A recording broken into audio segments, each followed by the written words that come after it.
Showbiz fanatics, Kim Chiu abay may hugot para kay Mr. Paolo Abilino. Ano nga ba ang kanilang dahilan nang hindi nila pag-uusap? Ang lahat ng yan. But before that, if you haven't subscribed yet to my YouTube channel, please don't forget to like, share, and subscribe at i-hit mo na rin ang notification bell for more showbiz updates. Bago tayo magpatuloy, of course, nais ko po muna magpasalamat sa lahat ng mga legit viewers, subscribers, at ang lahat ng mga legit na nagmamahal at sumasabaybay sa mga videos po natin.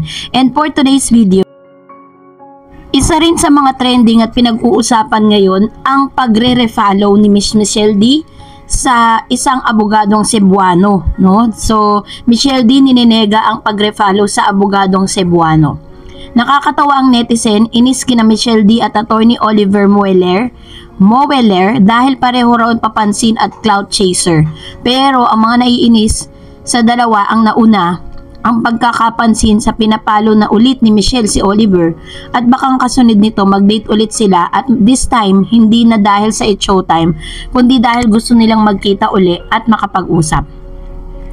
Ang daming nababasang nega comments patungkol kay Michelle ngayon. Parang napalitan ang pagkagusto sa kanya noong panahon ng Miss Universe at may mga nagko-comment kasi na noon gusto nila ang beauty queen, ngayon daw hindi na dahil may mga napansin daw sila rito na hindi nila nagustuhan. Anyway, ang netizen ang naglatag ng narrative sa pag-unfollow at pag-refollow ni Michelle kay Oliver. Nasaktan daw ito na nalink si Oliver kay Kim Chiu, gayong siya ang makakadate ni Oliver.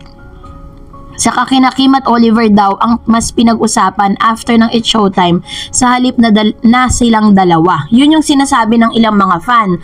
Parang napaka petty nung dahilan para po i-unfollow ni Michelle D itong si attorney sa ganun lang paraan. May mga nangihinayang na hindi nagkita sina Michelle at Kim nang muling mag-guest si Michelle sa It's Showtime. Absent si Kim that day dahil nasa Siargao para sa kasal ng BFF niyang si Angelica Panganiban kay Greg Homan. Pero kung tama ang viewers na si Michelle ang tinatarget na maging co-host mula sa GMA side ng It's Showtime, magiging madalas ang pagkikita nilang dalawa. Mas maganda nga kung magigest din si Oliver habang guest co-host siya para makita-kita silang tatlo. Aabangan daw ng viewers kung sino ang magiging awkward sa tatlo at kung kanino sa kanila ang mas tututukan si Oliver. So dahil po dito ngayon, dahil po sa mga espekulasyong ito, may mga kumakalat din na balita patungkol po dun sa relationship naman ni Kim Chiu dito kay Mr. Paolo Abilino. Kasi parang medyo nagkakaroon po ng labuan na nagaganap. Ang daming interpretasyon ng followers sa post ni Kim Chiu na short hair na siya at parang may pait ang caption. Sabi niya kasi naniniwala siya na lahat ng bagay ay may dahilan.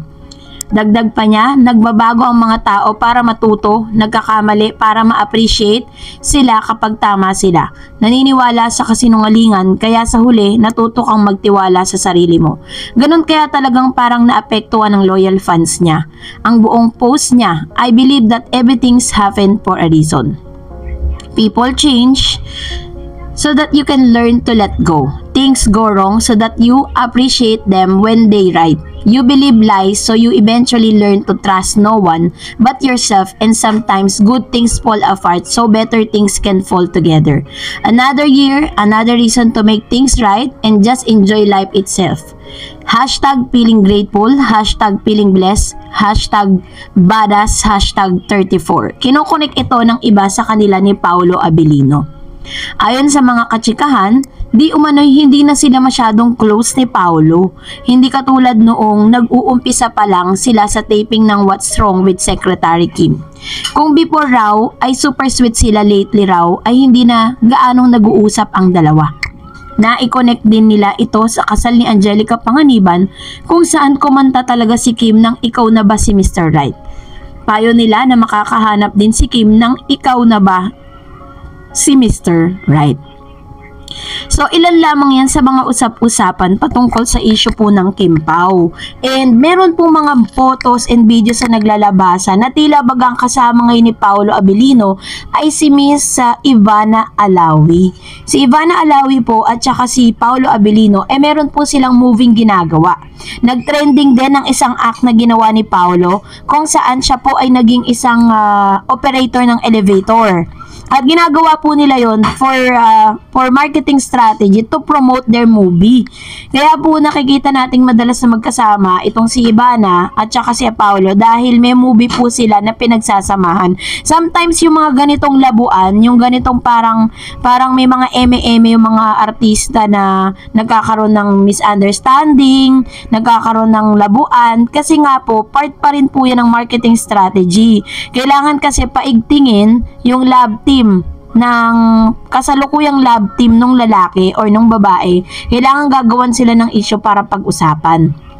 Maaaring yun ang dahilan kung bakit tila baga sinasabi ng lahat na hindi na raw masyadong sweet itong si Kim Chiu at saka si Mr. Paolo Abilino, na hindi kasing dalas ng nakikita natin noon. Pero sa mga photos po na naglabasan, meron pong mga photos na lumabas na itong si Paolo ay nakiselebrate ng kaarawan dito kay Miss Kim Chiu.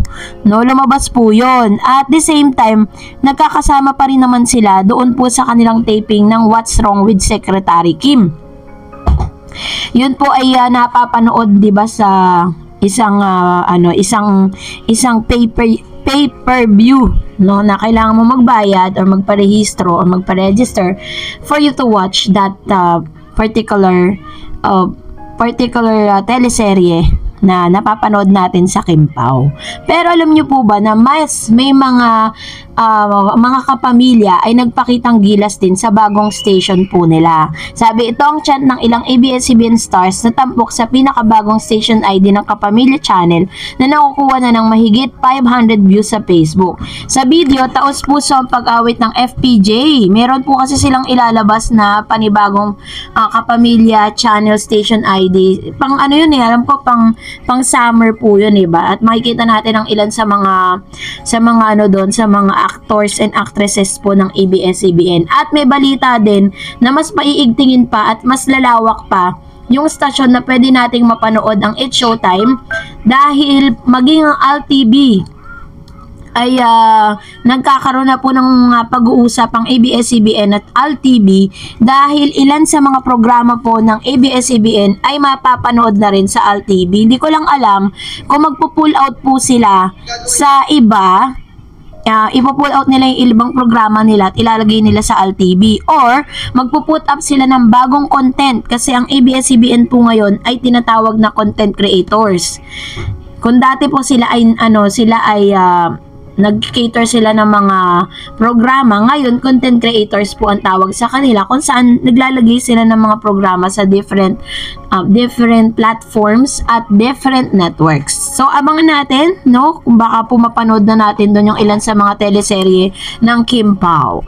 So that's it for today. For more videos and updates, please don't forget to like and subscribe, and please don't forget to follow my Facebook page, DarEdsTV. God bless everyone!